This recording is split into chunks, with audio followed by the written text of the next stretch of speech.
Bismillahirrahmanirrahim. Alhamdulillahi wassalatu wassalamu ala Rasulillah wa ala alihi wa ashabihi wa man walah.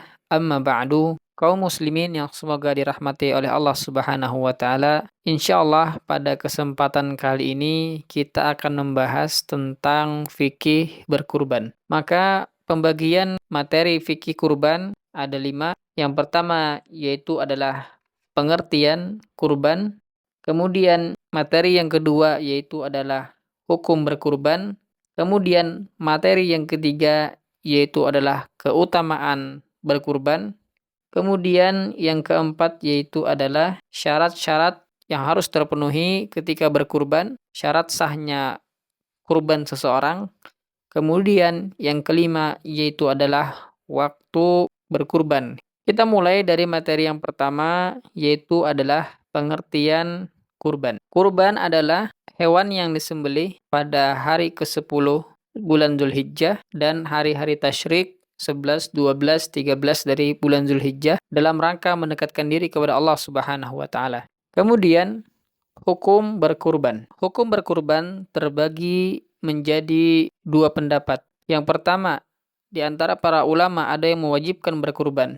Mereka mengatakan bahwasanya berkurban bagi orang yang mampu dan dia dalam keadaan mukim, tidak safar, maka diwajibkan bagi dia berkurban.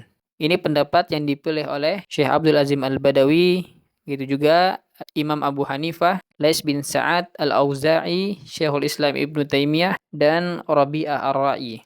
Kemudian hukum yang kedua yaitu adalah sunnah muakkadah. Sunnah yang sangat ditekankan. Artinya kalau dia mampu, punya kemampuan dan tidak dalam keadaan safar, bepergian, maka sangat dianjurkan bagi dia untuk berkurban. Ini adalah pendapat mayoritas dari para ulama. Nabi Shallallahu Alaihi Wasallam pernah bersabda di dalam hadis beliau, "Man kana lahu sa'atun," barang siapa yang punya kemampuan, kata Nabi, punya harta, kemampuan untuk berkurban, walam yudahi, akan tetapi dia tidak berkurban, fala yaqrabanna musallana, maka hendaknya dia jangan mendekati tempat sholat kami. Orang yang punya harta, punya kemampuan, tapi tidak mau berkurban, maka orang ini orang yang diusir oleh Nabi Shallallahu Alaihi Wasallam dari tempat sholat beliau. Kemudian materi yang ketiga yaitu adalah keutamaan ataupun pahala bagi orang yang berkurban. Sebagaimana disebutkan oleh Rasulullah Sallallahu Alaihi Wasallam di dalam hadis riwayat Imam At-Tirmidzi, "Ma amila adamiyyu min amalin yauman nahri ahabbu ilallahi min ihraqid dam." Tidak ada amalan yang paling Allah cintai yang dilakukan oleh seorang hamba pada tanggal 10 Zulhijjah, melainkan mengucurkan darah hewan kurbannya. Kemudian materi yang keempat yaitu adalah syarat-syarat kapan kurban seseorang itu dianggap sah. Maka sah apabila terpenuhi beberapa syarat berikut. Syarat yang pertama yaitu adalah hewan yang dia kurbankan haruslah hewan ternak tertentu. Hewan ternak tersebut yaitu adalah onta, sapi, ataupun kerbau, kemudian kambing beserta jenis-jenis kambing yang lainnya. Maka 3 hewan ini adalah 3 hewan yang sah apabila dikurbankan. Artinya ketika berkurban dengan selain 3 hewan ini, maka tidak sah. Contohnya, seseorang berkurban menggunakan hewan kijang ataupun rusa, maka kurbannya tidak sah. Karena rusa bukan bahimatul an'am. Syaratnya yaitu adalah hewan ternak bagaimana firman Allah Subhanahu wa taala di dalam Al-Qur'an. Di dalam surah Al-Hajj Allah mengatakan, "Walikulli ummatin ja'alna mansakan liyadhkurusmallahi 'ala ma razaqahum min bahimatil an'am." Kemudian syarat yang kedua yaitu adalah mampu untuk membeli hewan kurbannya. Artinya orang yang berkurban haruslah mampu untuk berkurban. Kalau tidak mampu maka tidak wajib. Kemudian syarat yang ketiga yaitu adalah hewan yang dikurbankan terbebas dari cacat. Misalkan hewan yang cacat yaitu hewan yang tidak punya mata sebelah, tidak punya mata sebelahnya. Hewan yang picak ataupun telinganya terpotong ataupun kakinya terpotong sebelah, maka hewan seperti ini tidak sah ketika dipersembahkan untuk berkurban. Sebagaimana sabda Rasulullah sallallahu alaihi wasallam, "Arba'un la tujzi'u fil adahi." Ada 4 kriteria hewan yang tidak sah ketika dikurbankan. Yang pertama yaitu adalah al-aura'u al-bayyinu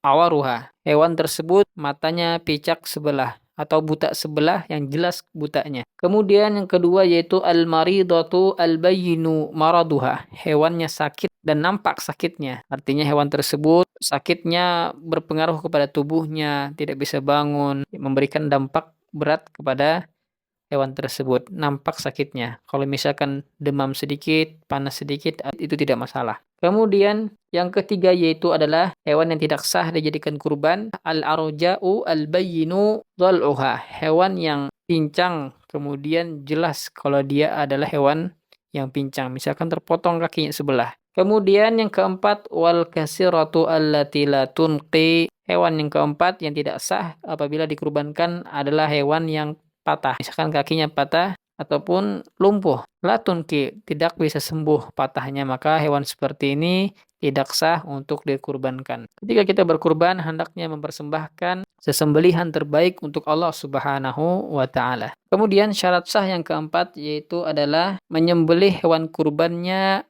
pada waktunya. Artinya di luar pada waktunya maka tidak sah. Contohnya seseorang menyembelih kambingnya sebelum dimulai sholat Idul Adha. Maka kambingnya tersebut tidak dihitung sebagai hewan kurban, akan tetapi dianggap seperti hewan sesembelihan biasa. Atau dia menyembelih di tanggal 14 bulan Zulhijjah, maka ini sudah lewat dari hari-hari untuk menyembelih. Ini adalah syarat kapan kurban seseorang dianggap sah dan kapan kurban seseorang tidak dianggap sah. Kemudian materi yang kelima yaitu adalah waktu berkurban. Maka waktunya ini terbagi menjadi 2 waktu. Waktu yang pertama yaitu adalah waktu permulaan. Waktu yang kedua yaitu adalah waktu penghabisan. Kita mulai dari waktu pertama. Kapan seseorang boleh mulai menyembelih hewannya? Maka seseorang boleh menyembelih hewan kurbannya ketika setelah selesai sholat Idul Adha. Artinya ketika dia menyembelih ketika sedang sholat, maka hewannya tersebut tidak dihitung sebagai hewan kurban. Ataupun sebelum mulai sholat, dia pengen cepat-cepat menyembelih, maka tidak sah kurbannya. Artinya setelah selesai sholat Idul Adha, maka itu adalah waktu permulaan. Kapan berakhirnya waktu menyembelih ini? Maka di sini masuk kepada waktu penghabisan. Waktu penghabisan ini yaitu adalah hari keempat atau di tanggal 13 Zulhijjah. Ketika terbenam matahari di tanggal ke-13 di hari Tasyrik. Itu artinya waktu menyembelih sekitar 4 hari. Hari yang pertama yaitu adalah tanggal 10 bulan Zulhijjah. Hari kedua tanggal 11. Hari ketiga tanggal 12. Hari keempat adalah tanggal 13 bulan Zulhijjah.